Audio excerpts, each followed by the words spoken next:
Bienvenue dans Tout le C'était monde est mieux pro avant. dans cette, C'était mieux avant, un podcast réac. Voilà.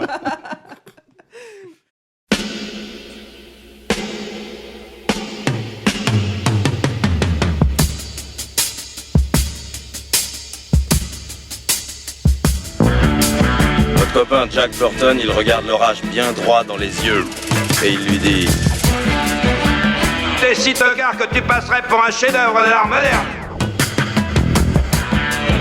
Madame, je n'écrirai rien sur ce film, c'est une merde. Merde. Ce sont les gars qui se prétendent normaux qui vous déçoivent. Les dingues, ça ne fait jamais peur.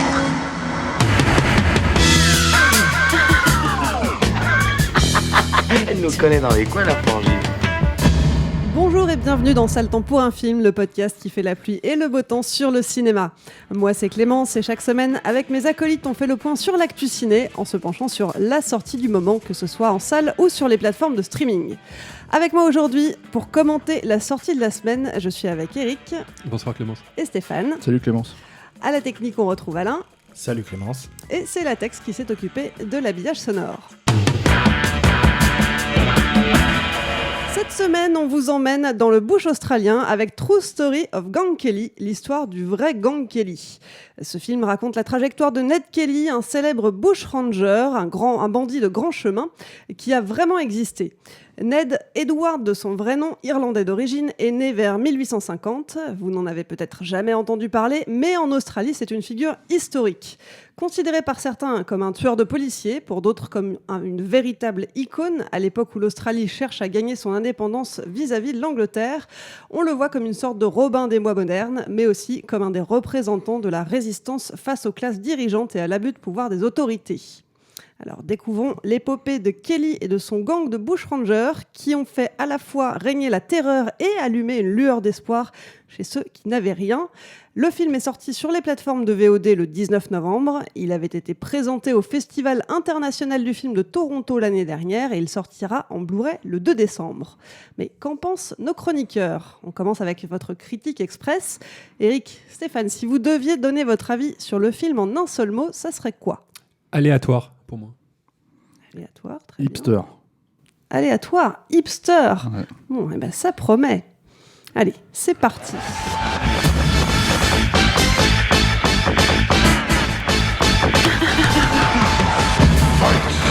Bah, écoute, ce que tu as dit au départ est très juste, c'est-à-dire que pour les Australiens, Ned Kelly, c'est vraiment une figure légendaire. Ça a été un peu un des piliers en fait de la culture australienne.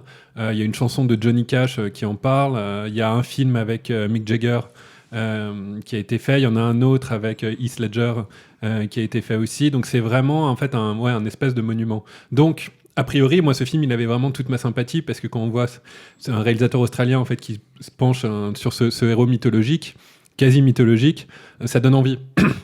Après, le réalisateur, moi, j'étais pas très très fan de son premier film, Snowtown, et de ce qu'il avait fait après. J'aime bien son Macbeth, par contre, quand même. Je trouve qu'il a vraiment une certaine tenue, son Macbeth. Mais après, j'aime pas trop Assassin's Creed. Je pense que je suis pas le seul. Mais bon, j'attendais quand même un peu de voir ce film, et malheureusement, j'ai trouvé ça un petit peu aléatoire, effectivement, parce que je trouve que la mise en scène, il n'y a pas de principe de mise en scène, et surtout, il n'y a pas de principe de narration. Enfin, je ne sais pas ce que tu en as pensé, Stéphane. Mais... Alors, le réalisateur, juste pour redonner son nom, c'est Justin Kurzel. Voilà. Merci.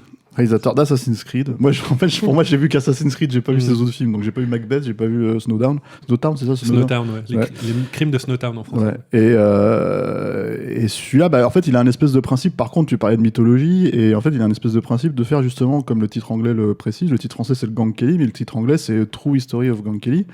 Et en fait, c'est faux. C'est déjà un premier problème, je pense, un premier point, c'est qu'en fait, il essaye de faire un espèce de film qui serait une vision réaliste de ce personnage-là.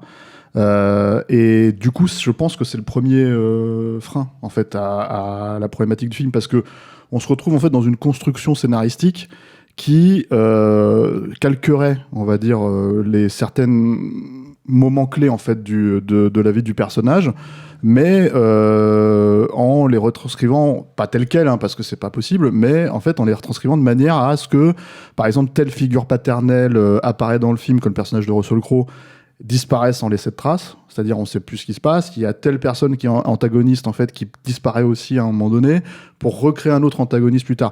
En admettant que ça soit la vraie vie du bonhomme et que ces personnages-là en fait soient vraiment entrés et sortis de sa vie de manière non événementielle, le problème c'est que le film en fait si tu veux il te donne qu'une portion de leur relation. Donc en fait, il n'y a pas de porte d'entrée, il n'y a pas de porte de sortie pour le spectateur en fait quand à ce genre de truc. Et mine de rien, c'est là où tu te dis, en fait, ils refusent, j'imagine, ce qu'ils pourraient considérer comme un artifice. C'est-à-dire de se dire, attends, je fais l'histoire vraie. Sauf que tout le film n'est qu'artifice à côté malgré tout. C'est-à-dire que c'est un film extrêmement... Quand je dis hipster, j'utilise ce mot, c'est parce que, en gros, en fait, ils sont pas fagotés comme des bandits bouseux du bush australien. Ils sont fagotés comme ils ont des flanelles Célio, ils ont des frocs, tu vois. En fait, ils sont sales, mais en fait, ils changent de slip tous les jours. T'as l'impression. Enfin, c'est vraiment un truc un peu. C'est hyper bizarre parce que il y a ça et d'après ce que j'ai compris, en fait, Kurzweil, il a dit et il leur a fait jouer ce truc. Il leur a dit, ok, en fait, à ces acteurs. Alors, ça, c'est un truc qu'il faut préciser, par contre, c'est que moi, j'aime pas trop le film, mais je pense que c'est un film qui peut faire illusion. Pour plusieurs raisons. Je pense que c'est un film qui peut faire illusion parce qu'il y a un bon casting. C'est vraiment des bons acteurs. Si tu veux, t'as Russell Crowe qui est bien, t'as l'acteur principal qui est très bien aussi, t'as la mère qui est très bien. Voilà. George McKay. Voilà, merci George McKay, qu'on a vu dans plein d'autres films. Hein. Il était dans, par exemple, Le Secret des Marrowbones, en fait, qui est un petit film espagnol qui était pas mal. Et c'est vraiment plutôt un bon acteur et tout.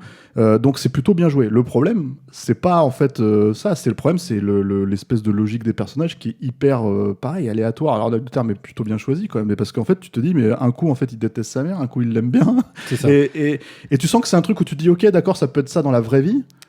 Mais dans un récit avec une figure connue et mythologique, on va dire, si tu veux, c'est dommage en fait de pas blinder ça psychologiquement, d'avoir une vraie écriture en fait, si tu veux, qui fonctionne à peu près à ce niveau-là.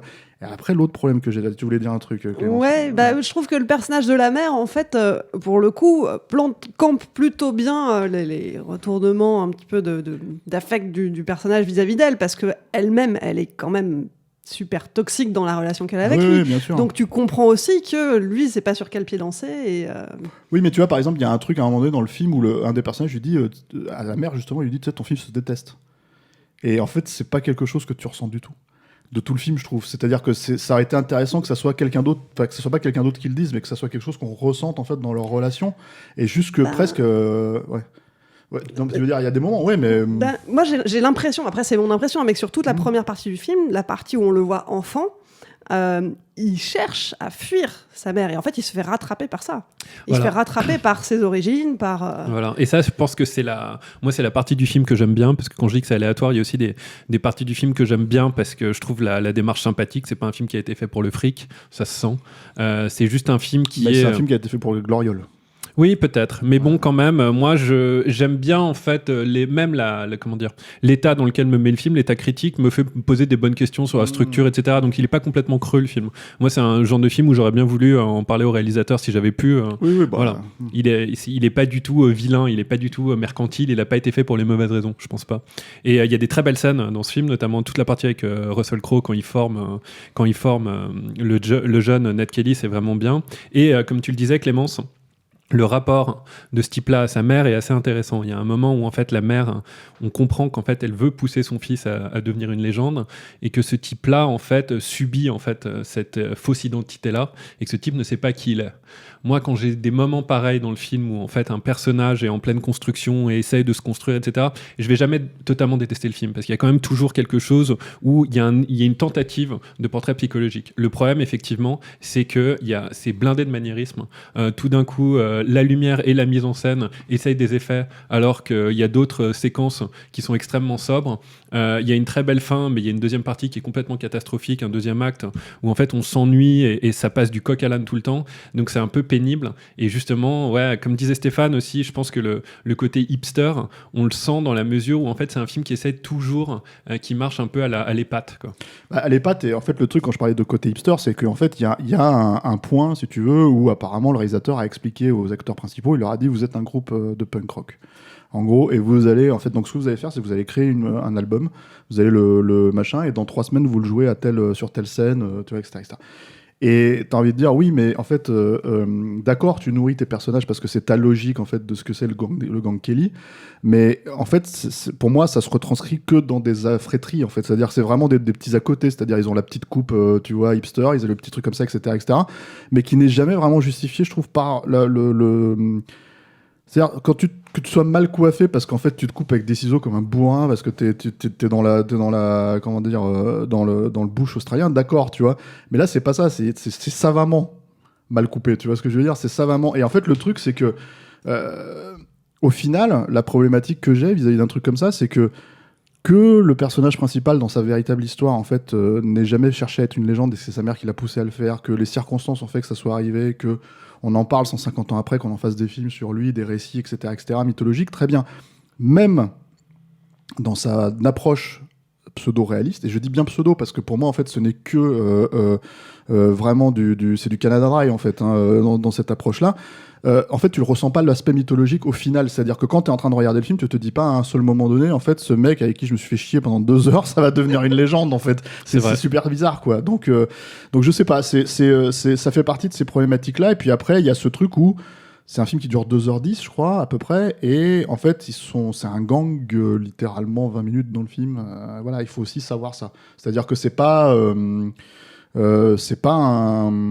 western australien avec comment dire des braquages, des trucs comme ça, etc. C'est vraiment un film, j'ai envie de dire d'auteur presque, mais je sais pas si c'est le terme, mais vraiment dans le mauvais sens du terme. Ouais, c'est pas un genre en soi, mais en fait il y a une approche comme ça, quoi. Il y a un truc que je veux préciser parce que tu parles de réalisme depuis tout à l'heure, ouais. mais l'ouverture du film, les premières choses qu'on voit à l'écran, c'est quand même une phrase qui s'inscrit et qui dit « Rien de ce que vous allez voir n'est vrai ». C'est la première phrase. Donc ils annoncent la couleur. Sauf qu'ils annoncent la couleur, mais c'est presque illogique, si tu veux. C'est-à-dire qu'en fait, en gros, il y a qu'un truc de factice. C'est-à-dire que, par exemple, si tu veux, t'as ça, et puis la première scène que t'es censé voir, parce que le cinéma, c'est quand même un art visuel, hein, la première scène que tu vois, c'est la mère de, comment dire, de Ned Kelly. Elle était obligée de faire des passes parce que son putain de mari, c'était un espèce d'ivrogne qui était impossible de la défendre auprès d'un type, etc. Et tu te dis, ok, d'accord, donc c'est cru. Ça se veut, tu vois, comment dire, attention, on détourne pas le regard, tu vois. Mais en fait, dans toutes les scènes comme ça, c'est à part éventuellement si t'es éventuellement chopé par cette scène où tu te dis, ah tiens, putain, le film il commence sur un truc un peu, comment dire, malsain, tu vois. Admettons. Le reste du film fonctionne pas sur cette logique-là. Quand je parle de réalisme, en fait, je pense que c'est ça qu'il essaye d'avoir, tu vois. C'est-à-dire que, tu vois, pour autant, il n'y a pas, par exemple, de scènes de cul crues ou de trucs comme ça, tu vois, à part ce moment spécifique, tu vois. Mais, par exemple, ils abattent un cheval à bout portant, tu vois. Il y a un bébé qui est menacé avec un flingue, tu vois, des trucs comme ça. Et le problème, en fait, c'est que ces scènes-là, bah, je trouve, en fait, la tension, elle est au niveau 0. C'est vrai. Et c'est ça qui est super énervant, en fait, quand tu regardes un truc comme ça. Si tu te dis, quand je dis c'est hipster, c'est-à-dire que, en fait, je suis vraiment mauvaise langue, en fait, en allant dans cette direction-là, dans le sens où vraiment, en fait, c'est pas un... Je le dis pas dans le bon sens du terme, c'est-à-dire ce que j'entends par là, c'est que tu sens que le mec, en fait, s'est dit, tiens, j'ai vu des films des années 70 un peu crus, un peu machin, etc., Un homme nommé cheval, Soldat bleu, etc., je vais essayer de retrouver un peu cette énergie, tu vois, violente, délétère et tout, mais on en reste à la surface totale. C'est-à-dire, et moi, je pense qu'on en reste à la surface totale parce que précisément, je pense qu'il se pose pas les bonnes questions. C'est avant de se dire, est-ce que c'est en fait, pour moi, c'est un groupe de punk rock, tu vois, le gang Kelly, c'est non, en fait, pose-toi la question de pourquoi, en fait, 150 ans après, t'as besoin de faire un film sur ça. Parce que ça existe dans ta culture, de là où tu viens, etc., etc. Et malheureusement, je trouve que c'est ces questions-là qui se posent pas, en fait, quand je regarde le film. Ce qui, encore une fois, est, comment dire, malheureux, parce que je pense qu'il a le casting, en fait, adéquat pour le faire. Je pense qu'il a aujourd'hui la stature pour faire un film, en fait, voilà, et je pense même des bons techniciens compétents, mais je pense que son approche est beaucoup trop contemporaine, en fait. Et quand je dis contemporaine, je cible vraiment la décennie 2010, tu vois, si tu veux. C'est-à-dire qu'à mon avis, dans 10 ans, c'est un film qui sera vraiment ringard et vieux, quoi. Et alors, quand je dis c'est un détail, hein, c'est une connerie, mais quand je dis hipster, il y a même le générique de fin, c'est un lettrage de vinyle. Ouais. Donc c'est un peu avec de la musique punk, etc. Voilà, c'est ça. Donc si c'était la porte d'entrée, que le mec il habitait ça de manière, en fait, il incarnait ça, si tu veux, et que c'était vraiment un truc pas punk aujourd'hui, mais punk années 70, tu vois, j'aurais plus, je pense, me serais dit, c'est cool, tu vois, d'éventuellement avoir cette logique-là, si on arrive à retrouver l'aspect mythologique, tu vois. Mais je vois ce que tu veux dire, le film, ils sont un petit peu la pose, la mise en scène, on dirait un peu du wannabe Harmony Korine, là où, en fait, moi, j'aurais voulu, ça c'est personnel, mais un film plus classique, quelque chose comme, je pense que la grosse référence de ce film, ce que le film n'est pas, c'est, moi, un film que j'adore, qui est l'assassinat de Jesse James par le lâche Robert Ford, parce que c'est peut-être une des plus belles directions de photographie jamais faites dans un film, et le score est incroyable, etc. Et surtout, en fait, c'est un film qui sent le classicisme à plein nez. Et là, à l'opposé, ce film-là, en fait, il est punk et un petit peu poseur, en fait. C'est un peu ce que tu dis, et pas pour les bonnes raisons. C'est-à-dire qu'il n'arrive pas à transcender son sujet. Et encore une fois, moi, je pense que, parce que c'est quand même assez rare de voir, une mise en scène qui arrive à abîmer un script réussi. Je pense que le problème de ce film-là, c'est le script. Mais après, il y a un autre truc, parce que je vais peut-être préciser ça aussi, parce que si vous êtes des gros bourrins comme moi et qui regardez que les films, que les blockbusters des mecs comme ça, tu vois, en fait, tu regardes pas les autres films, quoi. C'est carrément un chef-d'œuvre à côté de Assassin's Creed. Hein. Alors là, son adaptation d'Assassin's Creed, je pense qu'il est pas le seul responsable du désastre. Hein. Non, encore une fois, le script est catastrophique. Voilà. Et les adaptations de jeux vidéo en général. C'est compliqué, mais tu vois, le truc, si tu veux, c'est que on va dire que ils avaient au moins sur Assassin's Creed l'avantage d'avoir une licence, si tu veux, qui était basée sur l'histoire. L'histoire avec un grand H, et du coup en fait éventuellement la possibilité de traiter ça, quoi. Et de faire une franchise en plus. Voilà, c'est ça. Et malheureusement déjà c'est un quart d'heure dans le film, ça, mais en plus je pense qu'il y avait toute la contingence en fait derrière, toutes les problématiques Ubisoft, les problématiques de studio, les problématiques qui se rajoutaient, etc. Et le fait que c'était un énorme enjeu quand même pour Ubi, et lui, je pense qu'il a pas le level en fait pour gérer ce genre de truc là et faire quand même un film, on va dire entre guillemets, de mercenaires. Mais donc c'est un peu plus chiadé que ça, c'est un peu plus réussi que ça maintenant, parce que c'est un peu plus profond, je pense que ça vient un peu plus de lui quand même. Là par contre il peut pas se cacher derrière la problématique d'Ubi. Si tu veux, c'est que en fait si son film là il pose problème, c'est parce que en fait je pense que c'est son approche qui pose problème. Mais bon, faudrait peut-être jeter un œil sur Macbeth ou sur. Macbeth est assez intéressant parce qu'il arrive quand même c'est quand même une pièce qui est assez lourde, qui est pas très, même s'il y a eu beaucoup d'adaptations, qui est pas très fascinante à regarder en film, et il arrive à en faire quelque chose qui est quand même assez impressionnant avec des images assez hypnotiques. Moi, je trouve que ça marche plutôt bien. Il y a les mêmes problèmes que tu vas retrouver dans Assassin's Creed et dans le dernier aussi, où en fait la structure de film, on sent mal les actes, tout est un peu sur la même ligne en fait. Mais quand même, moi, c'est un film que je reverrai avec plaisir, par exemple, Macbeth. Il y a vraiment de quoi. Ouais. Il y a une vraie dimension dedans. Moi, ce qui me fait un peu peur, du coup, c'est... Pardon, tu voulais dire un truc. Non, mais moi, ce qui me faisait un peu peur là-dedans, c'est plus la logique. Après, c'est vraiment rétroactivement parlant. C'est-à-dire qu'un truc comme Macbeth, je me dis, s'il l'adapte exactement avec la même logique, il adapte quelque chose d'aussi connu, finalement, que le Gang Kelly, en tout cas en Australie. Non, pas du tout. Pas du tout. Là, je pense que c'était aussi... c'était exactement la même équipe, d'ailleurs, et le même casting que dans Assassin's Creed. Et c'est tout ce que Assassin's Creed n'est pas, quoi. C'est-à-dire que Assassin's Creed, en fait, je pense là encore une fois, pour reprendre mon principe, qu'une mise en scène abîme rarement un très bon scénario. Dans Assassin's Creed, en fait, le scénario est catastrophique, c'est-à-dire que quand on le découvre, il t'explique tout dès le départ, donc ça tue toute tentative d'intrigue, et à la fin, on se retrouve quand même avec des gens qui cherchent une pomme d'or. Voilà. Ouais. Donc il y a plus fascinant quand même. Ouais. Moi, ça me rappelait le début de Transformers, où tout d'un coup, ils n'arrivent pas à faire un film de Transformers. Tu dis pas de mal de Transformers. Bon, ils n'arrivent pas à faire un film de Transformers, donc il y a une voix off au début qui montre l'univers à la Kubrick et qui dit au début il y avait un cube. Tu vois, et là tu te dis on va se taper 2h30 de robots qui cherchent un cube. Et c'est toujours le problème. Mais ça c'est le MacGuffin, on va dire, si tu veux, c'est ça le truc, quoi. Mais là t'en as pas. Mais c'est même pas la question. En fait, moi, je pense que c'est ça le fond du problème. Au final, c'est pas tant, en fait, c'est-à-dire que, encore une fois, je pense que l'histoire du Gang Kelly, en soi, si elle fascine 150 ans après, et que lui, il a cette approche-là, si tu veux, pourquoi pas? Au final, c'est juste que t'as l'impression de vivre le quotidien. En fait, si tu veux, t'as cette problématique-là, en fait, c'est que, je sais pas si ça t'a fait penser à ça, toi. Je sais pas si ça vous a fait penser à ça. Mais il y a une espèce de logique à la Malik, tu vois. C'est-à-dire qu'en fait, à un moment donné, il va inscrire le personnage dans le décor naturel, dans tous ces trucs-là, etc., ce qui, pour moi, semble assez cohérent, si tu veux. mais il aura pas, en fait, tu sens qu'il se dit, tiens, je vais travailler sur cette matière-là, tu vois, la boue, la nature, les trucs et tout, sauf que, en fait, si tu veux, il se dit, oh, mais là, je me fais chier, donc en fait, il passe à la scène suivante, quoi. Alors que Malick, il se fait chier à passer 5 heures à tourner, tu vois, des plans dans la journée pour finalement choisir au montage, tu vois. Mais alors, finalement, on a quand même un décor de base qui est incroyable, un personnage qui a une histoire assez dingue. Qu'est-ce qui manque pour que ça soit... Qu'est-ce qu'il aurait fallu faire pour que ça soit un bon film ? Pour moi, clairement, encore une fois, pour en revenir à mon cheval de bataille névrotique, un bon script, quoi. Vraiment une structure, parce encore une fois, il y a des très bonnes idées dans le film. La fin, je veux pas la spoiler, mais il y a une fin où en fait, on voit en fait que on va print la légende de ce type-là et pas la réalité. Et ça, c'est quelque chose qui transparaît un peu pendant tout le film, mais qui est jamais tenu en fait.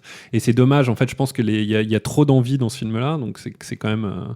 Voilà, c'est pour ça que je le déteste pas, vraiment. J'aime bien ces films qui essaient de faire plein de choses en même temps. Mais là, ça devient un bordel. Hein. Est-ce qu'il aurait pas fallu pousser le curseur encore plus loin, finalement, et jouer vraiment sur ce côté de il est devenu une légende malgré lui, et renforcer encore ce décalage qu'il pouvait y avoir Peut-être, effectivement. Ça aurait été un axe intéressant. Ouais. Et je pense que le problème de ce film-là, c'est qu'il y a 60 axes dedans. C'est ça. Je pense qu'en fait, le truc, c'est que tu te retrouves pas avec un film en fait, qui est homogène. Parce que, en fait, je pense que, bah oui, enfin, bon, déjà, oui, cette problématique d'écriture, et un bon acteur va pas, tu vois, enfin, il y a des scènes, il y a une scène notamment, en fait, on en a parlé avant de faire l'émission, mais il y a une scène, en fait, où t'as Nicolas Hoult, qui est un des acteurs de Mad Max Fury Road, qui, en fait, se retrouve face à la mer, et, pardon, et qui dit, en gros, à un moment donné, tu sais pas ce qu'il est en train de faire, il est en train de se laver la bite, ou je sais pas quoi, enfin, c'est un truc un peu space, comme ça. Tu te dis, bon, on rentre dans la scène, si tu veux, t'es pas prévenu, tu sais pas pourquoi ils se fréquentent à ce moment-là, les deux personnages, alors qu'ils sont pas censés être proches, tu vois. Et c'est un plan fixe. Et donc lui, il est en train de, je sais pas, de se laver la bite, je sais pas ce qu'il fait. Et en fait, en gros, ils sont en train de, plus ou moins, tu sens que c'est en train de partir en cacahuète, la conversation. Et elle lui saute dessus, elle commence à lui essayer de lui arracher la moitié de la gueule en lui gueulant dessus, quoi. Et la scène s'arrête. Et tu fais OK, et en fait tu sens que c'est une impro, limite une impro théâtrale, si tu veux, où les mecs sont des bons, bon là on shoot, on a un truc, je la mets parce que les acteurs sont bons. Tout à fait. Et si tu regardes que de ce point de vue là, vraiment de ce point de vue là, tu dis bah oui, ils étaient habités, ils étaient dans la scène, il se passait un truc, tu vois, c'était voilà. Est-ce que ça sert le récit? Est-ce que ça sert les persos? Est-ce que ça sert le tu vois, c'est vraiment, en fait, tu te demandes ce que ça fout là. Et mine de rien, là c'est l'exemple le plus flagrant. Mais en vrai, le problème, si tu veux, c'est qu'il y a plein de moments comme ça. Hystérique, ouais. C'est-à-dire, ouais, mais c'est même pas une question de ça, c'est une question où tu te dis, bon voilà, moi je pense que le problème du film, c'est indépendamment de son point de vue un peu brinque-ballant comme ça, c'est qu'il avait, je pense qu'il avait une street cred à récupérer après le beat d'Assassin's Creed et après et pas seulement le beat au cinéma, hein, parce que c'est pas avec ça qu'il va se refaire forcément, mais vraiment auprès de la critique et auprès de voilà. Et je sais pas si tant mieux si ça lui sert à quelque chose, tant mieux si ça fonctionne, mais en fait le problème c'est que ça donne pas forcément. Enfin, je pense que c'est pas la bonne approche pour traiter ce genre de sujet en fait. S'il faisait ça avec une histoire à lui, pourquoi pas. Mais ce genre de sujet, tu te dis merde, c'est dommage en fait de voilà. Et encore une fois. Certes, il y a le mot initial, tu vois, le true history, enfin, je veux dire, le mot qui dit rien n'est vrai, mais bon, ça s'appelle quand même True History of Gang Kelly, et mine de rien, tu te dis, putain, ça essaye d'être réaliste, ça essaye d'être naturaliste, et même là, je trouve que ça échoue un peu, quoi, parce que finalement, rien ne fait vraiment mal, rien ne fait vraiment, tu vois, n'est vraiment malsain, rien n'est vraiment... On est vraiment à la surface des choses, jusque dans le traitement du sujet, en fait, finalement. C'est vrai que je m'attendais à quelque chose de beaucoup plus gênant, beaucoup plus malaisant. Ouais. Et finalement, ça arrive pas vraiment, quoi. Non, je pense que c'est... Mais je me demande même si à la fin, je pense que ce genre de scène, la scène que je décris, ça se voudrait de ça. C'est un truc où, genre, d'un seul coup, il y a un instantané, tu vois. Mais encore une fois, je pense que ça n'a pas été pensé... Je pense que c'est une impro où le mec se dit j'ai aimé et je la laisse dedans et j'aime bien mes acteurs dedans et j'aime bien et oui très bien tu vois mais en fait voilà mais là pour le coup tu vois je serais vraiment curieux de savoir ce que les gens vont penser du film parce que c'est vraiment tu vois est-ce que c'est moi en fait qui suis fermé à l'idée de ce genre de projet tu vois moi, j'ai vraiment l'impression de regarder un truc de petit malin, de petit poseur, si tu veux, mais après, comme je connais pas assez la carrière du mec, je sais pas si c'est un truc qui infuse vraiment totalement son cinéma, c'est-à-dire Assassin's Creed, mis à part...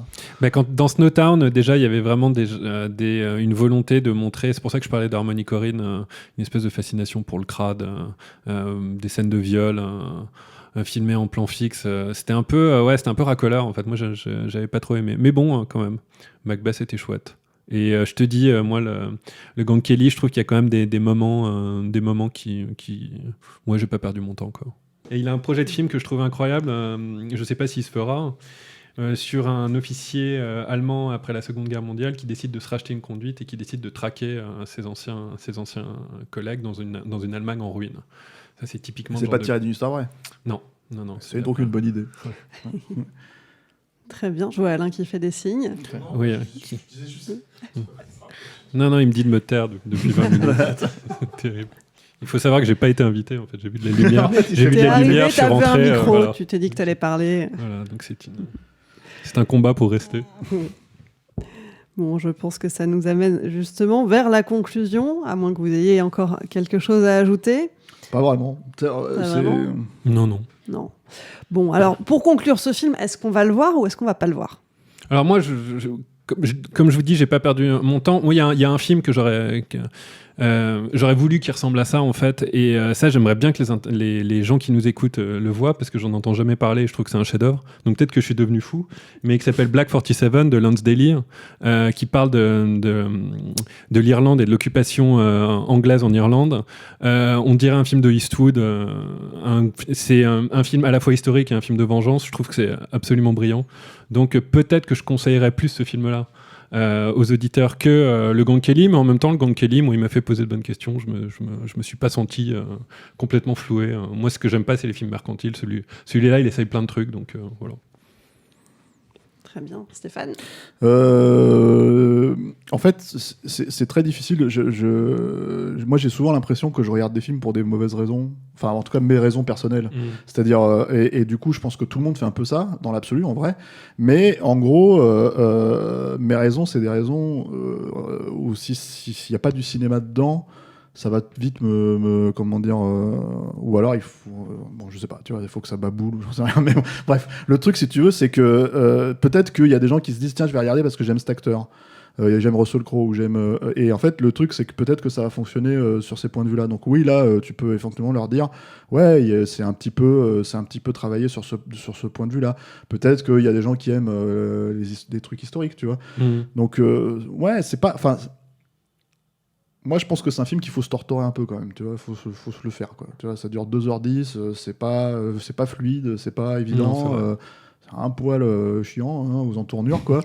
Donc, non, mais parce que c'est vraiment, en fait, c'est-à-dire, c'est même pas vraiment une recréation du quotidien du bonhomme, tu vois, mais juste, des fois, par moment, par défaut, c'est ce que c'est, tu vois, parce que t'as l'impression qu'il y a de l'improvisation en permanence. Donc, c'est trop leste pour moi pour être vraiment recommandable au sens, genre, vous allez voir un truc qui file droit, un récit, etc., vous allez... c'est-à-dire même si c'est censé être sombre, etc., vous allez vous amuser. Bon, voilà, je peux pas dire que c'est ça. Mais comment dire, après il y a peut-être des raisons. Si comme moi vous considérez que c'était le réalisateur d'Assassin's Creed, c'est pas une fatalité. Voilà. Vous pouvez peut-être voir le film pour vous rendre compte que c'est pas une fatalité non plus, quoi. C'est un peu mieux. Bon. On va dire que pour une fois, l'avis n'est pas unanime, hein, donc chers auditeurs, vous allez devoir vous faire votre avis vous-même. Et vous d'ailleurs, vous en pensez quoi, hein? Vous êtes d'accord? Vous n'êtes pas d'accord? Justement, donnez-nous votre avis sur le répondeur de Capture Mag. Hein. Pour ça, il suffit de nous laisser un petit message vocal via Messenger. Je rappelle que le film est disponible en VOD. Il sortira également le 4 décembre prochain en Blu-ray. Et on diffusera vos avis dans le prochain épisode. D'ailleurs, la semaine dernière, on parlait du documentaire You Don't Know Me. Alors, Alain, ils en ont pensé quoi, nos auditeurs ? Salut la team Capture, donc c'est Benoît. Donc mon avis sur You Don't Know Me. Alors pour moi, les gros points forts de ce documentaire étaient le fait d'apprendre un petit peu quelle est cette seconde vie du film. Un peu à l'image d'une espèce de plaisir coupable, campy et kitsch, ce qu'on peut trouver déplorable comme Yannick, mais je trouve ça quand même intéressant de le mentionner. C'est Fouad. J'ai beaucoup aimé le documentaire You Don't Know Me, surtout pour la place qu'il laisse à l'actrice Elizabeth Berkley, puisqu'on se rend compte que la trajectoire de l'actrice Elizabeth Berkley, en fait, se confond avec celle de son personnage de Nomi, ce qui fait de Showgirls le biopic d'Elizabeth Berkley. Autre point fort du film, c'est de faire des parallèles avec le reste de la filmographie de Verhoeven, bien montrer que Showgirls est bien un film de Verhoeven, avec toute la démarche artistique et intellectuelle que ça peut comporter. Et ce qui rend finalement Showgirl encore plus vertigineux. Donc, formidable documentaire. Merci Capture Mag. Keep up the good work.